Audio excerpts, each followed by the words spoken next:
Nobody's racing anywhere for the time being. When we get to racing Sunday afternoon, guys, here are 5 drivers to watch. And we know it's all about the points battle with just 7 regular season races left. Let's start with Martin Truex, solidly in with 4 wins so far this year. Hard to believe, though, he doesn't have a Cup career win at Loudon. Well, it's shocking when you look at his numbers as far as laps led, stages won. He's always up front there. But they have seemed to find a way to lose this race, definitely more than they've ever won it. You know how difficult this racetrack is, Parker, to close the deal. It is such a short race, and just when you think things are going your way, it goes away. And that's what's happened to this, was the 78, now the 19 team. They have never found a way to quite capitalize. And this is one of his, 9 home tracks, so I think he'd want to win here, right? But I think, you said it well, is that this is a short race.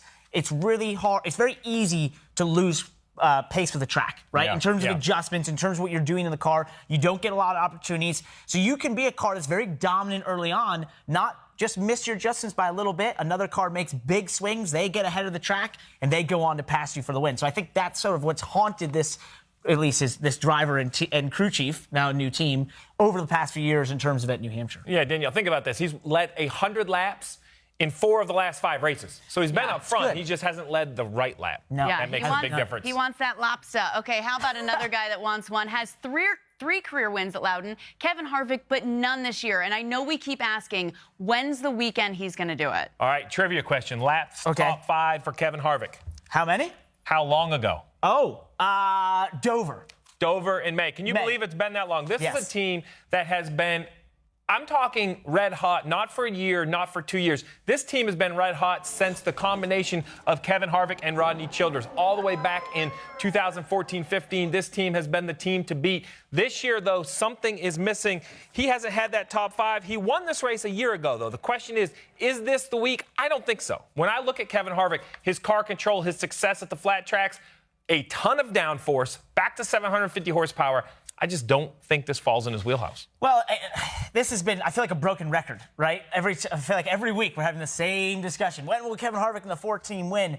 And, I think he had interesting comments, it was basically a month ago, about how he felt like Stewart Haas had maybe gone a different direction with their cars beginning of the season, and now we're sort of finding their footing again. You were starting to see the performance on the racetrack, and I spoke to his crew chief, Rodney Childers, this past weekend, just about, the frustration for the race team, and you could sense the frustration in terms of that they felt like they had the fast enough cars. They had everything in place. They just can't seem to find the execution to win a race. And, for, as you said, for a team that has been so incredibly successful for so many years, at this point, this far into a season, it has to be eating away at them. And you get that sense in talking to them. So I think they just feel like every week, whether it's their best shot or not, it's just, we need to win this race. Well, and no race is going to be more difficult, Daniel, because remember, it's only 300 miles. So execution is going to be under the microscope. Very few pit stops.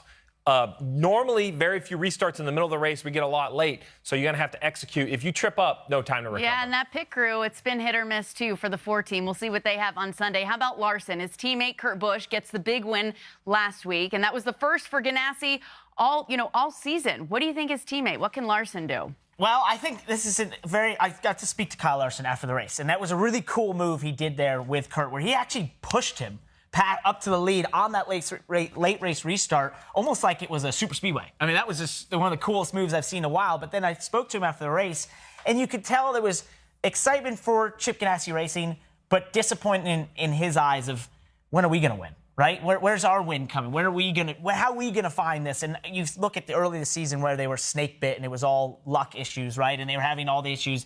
And now there's definitely the performance in the race team. Kurt's in that one car proving that the performance is there. So where's the Kyle Larson that's gonna go out and dominate a race, using the high lane, finding a way to just dominate everyone and get that first win of the season? And I don't see this weekend being it. But I know that this team definitely feels like at least the speed is there. Well, we disagree. I think this is the week. Kyle Larson's going to be the winner this week for one reason and one reason only. 40 points he's gained on the bubble in the last 5 races. I think the pressure is a little off. Nobody ever wants to talk about points until you don't have them.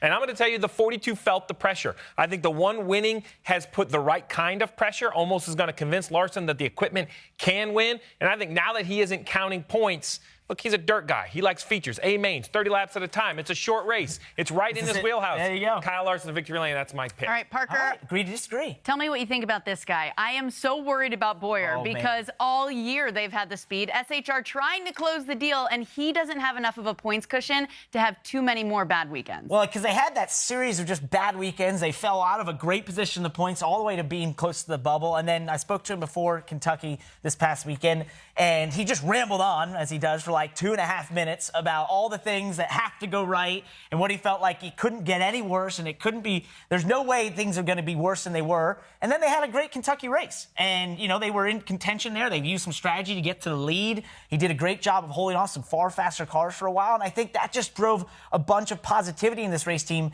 to get them away from that. I think it was 3 races in a row where they had horrible finishes. So this race team needed that. Well, they needed that because of the guy behind him, Erik Jones, on that playoff leaderboard. Erik Jones is on a hot streak. I know last year he won Daytona. That's the ultimate hot streak. That's the golden ticket into the playoffs. But there's something about, we sat down with Erik all the way back in Chicago when the NBC took over, and he had this sense of comfort I didn't expect to have it, right? He felt that his cars were getting better, that his cars drove great. They just had to execute, that word that keeps coming up. I think that peace of mind, that little bit of calm, is making that 20 more dangerous for the folks in front of him, including Clint Bowyer. When I look at Erik Jones and New Hampshire, this is a place he's had a lot of success in his NASCAR career. You can't really only look at Cup, but in Xfinity car, trucks, he's always run well there. Question is, can that move over to the Cup side? We'll see. The internal pressure amongst that race team, must be great. Well, especially for this guy, because all 3 of his teammates at Joe Gibbs Racing have found victory lane. He's the lone wolf and sitting in that final spot, spot 16 on the playoff grid. Coming up, Ken Squire shows us the rich history of racing in New England, and we'll visit Connecticut as our 50 States in 50 Days tour continues. Stay tuned.